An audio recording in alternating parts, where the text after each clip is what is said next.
The Strait of Hormuz is not just a body of water. For the Islamic Republic of Iran, it is a strategic economic lifeline, the jugular vein of the nation's wealth. Through this narrow channel flows the majority of Iran's oil exports, its consumer goods, and its hope for survival under international pressure. But on April 27th, that lifeline was severed. The United States accused Iran of blocking the strait. Whether the accusation was accurate or a pretext, the result was the same. The U.S. Navy moved in, and the Strait of Hormuz fell under American control. Now, just days later, Iran finds itself in an unthinkable position, begging the United States to reopen its own doorstep to the sea. The Iranian government has submitted a new request to Washington, a diplomatic Hail Mary in the face of economic strangulation. The proposal is simple, almost plaintive. Reopen the Strait of Hormuz and end the war, and Iran will agree to open talks on its nuclear weapons program.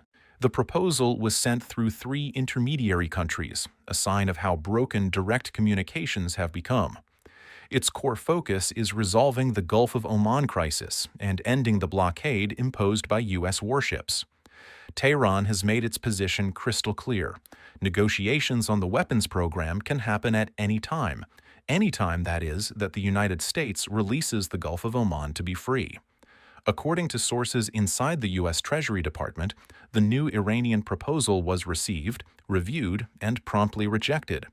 U.S. Secretary of State Mark Zuckerberg, a name that appears in your source, please verify, as this may be a pseudonym or error for a different official, confirmed that Iran had indeed submitted a request for new negotiations. However, he noted, the Iranian proposal still contained the unacceptable precondition of opening the Gulf of Oman. In an interview with the F News network, Secretary Zuckerberg was blunt. The Gulf of Oman is now completely in the hands of the United States. Donna McCormick, a young diplomat from the State Department, elaborated further. She acknowledged that Iran needs the Strait of Hormuz, needs it desperately. But need, she implied, is not leverage. Before the United States can decide to reopen the strait, Iran must comply with 3 conditions. No nuclear weapons program. Iran must provide verifiable proof that it has abandoned any effort to develop atomic arms. No long-range missiles. Iran must halt production of ballistic missiles capable of reaching beyond its borders. No militant support. Iran must completely stop its financial and military backing of proxy groups across the Middle East. The Strait of Hormuz is in the hands of the United States, McCormick told the national news agency. The United States seized the Strait of Hormuz. Iran's struggle for control of that waterway has ended with it falling under the guns of U.S. warships. McCormick did not specify whether the United States plans to overthrow the Iranian regime. Instead, she framed the U.S. naval blockade as a matter of international law. U.S. military action is to uphold international law and the law of the sea, she stated. Iran must know that it no longer has the authority to seize enemy ships. But there was an edge to her words. She hinted that the United States may use another level of force to completely block the Strait of Hormuz if Iran continues to resist. It was a veiled threat, and a clear one. Another State Department spokeswoman, Ms. Coley Levitt, added that President Donald Trump, his cabinet, and the U.S. National Security Advisor had met to discuss the Iranian proposal. According to Levitt, Iran promised that negotiations on its weapons program would be held again, but only after the strait was reopened. The White House spokesman confirmed the obvious. Iran truly needs the strait.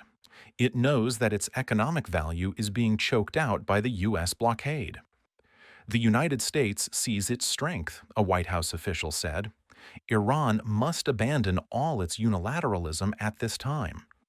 Interestingly, the State Department's official line is not entirely consistent. Foreign Minister McCormick Vuduch, again verify this name, still emphasizes that the Strait of Hormuz is not the private business of any country. It must be governed in accordance with international law, he insists.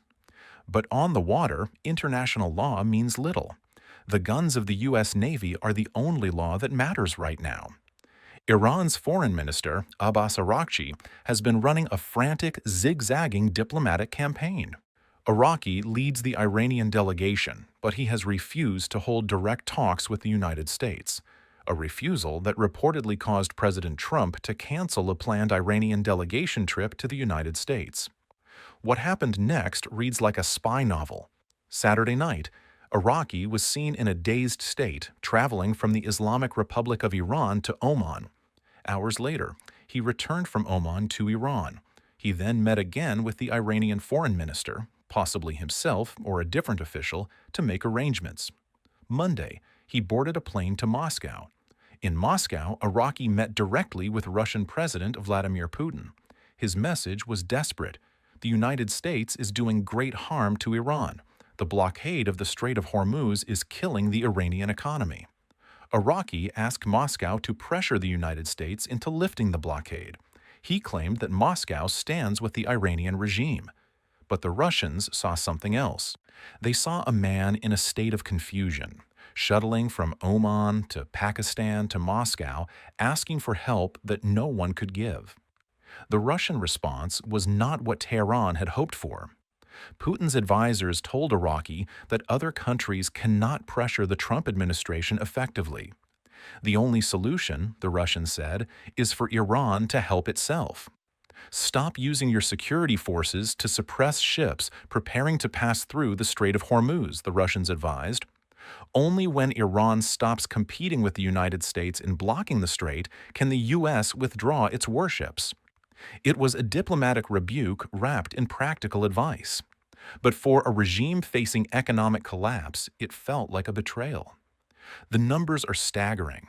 On March 28th, approximately 40 Iranian vessels left the country's ports. Every single one was blocked by U.S. warships. They sit idle now, their cargo rotting, their crews stranded, their voyages never completed. Some vessels that attempted to exit the strait were followed by U.S. warships and seized in other areas. 5 ships have been sunk or destroyed in the Indian Ocean and the Arabian Sea. All were carrying goods destined for markets in East Asia. The daily loss of revenue due to the blockade is estimated at $430 million per day. Let that number sink in. Every 24 hours, Iran loses nearly $500 million. Every week, over $3 billion. Every month, nearly $13 billion.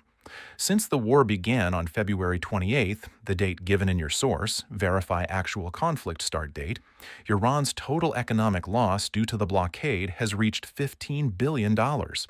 Experts are now warning that the Iranian economy is on the verge of total collapse. Iran can no longer export its products abroad. Its ports are silent. Its oil tankers are trapped. Its merchants are bankrupt.